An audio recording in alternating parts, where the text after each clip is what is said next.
Halo guys, kemarin setelah saya naikin konten soal bedanya marketing dan sales, ada yang tanya soal satu case nih, case marketing. Jadi gini, kalau ada brand nih, yang seandainya satu brand ini sudah lama dikenal, relatif sudah dikenal sebagai brand yang baik, berarti kan ini segmennya udah jelas ya, dan brand itu sudah terbentuk persepsinya. Tapi produk yang berikutnya tidak convert jadi sales, padahal kalau sudah dianalisa, tim salesnya ini cukup kompeten. Nah, setelah saya ngobrol-ngobrol dan saya cari tahu, menurut saya dalam case ini masalahnya bukan di sales. Jadi begini, kemungkinan case ini ada beberapa hal yang terjadi. Satu, apa yang dulu tren sekarang sudah nggak lagi jadi tren. Jadi target marketnya sudah berubah selera atau berubah kebutuhan.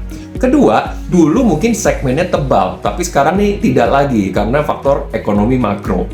Yang ketiga, usia target market yang dulu sudah masuk ke usia yang lebih senior, kan usia terus bertambah, dan sementara brand ini tidak bisa mengikuti tren ke generasi berikutnya, jadi sudah tidak relevan lagi.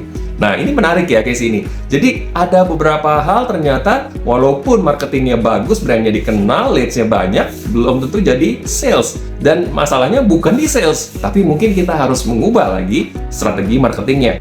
Solusinya ada beberapa hal. Jadi yang pertama itu mungkin kita bisa lakukan revalidasi market. Jadi jangan pakai asumsi lama seolah-olah market itu masih relevan sekarang. Jadi kita boleh lakukan mini research, preferensi apa, daya belinya bagaimana, kebutuhan sekarang bagaimana, update STP-nya. STP ini penting sekali dalam marketing ya. Itu ada segment, targeting, and also positioning. Nah, ini kita butuh update STP-nya, dan mungkin kalaupun itu masih sama, kita bisa lakukan dengan approach yang berbeda. Nah, yang kedua, kita harus komunikasinya nih, branding yang relevan. Jadi kita adjust message-nya. Misalnya dari produk yang tadinya mungkin prestige, jadi produk yang lebih lifestyle. Atau sebaliknya dari produk yang tadinya basic needs atau arah value, kita ubah jadi komunikasinya lebih ke lifestyle. Intinya, komunikasikan dengan gaya yang lebih relevan.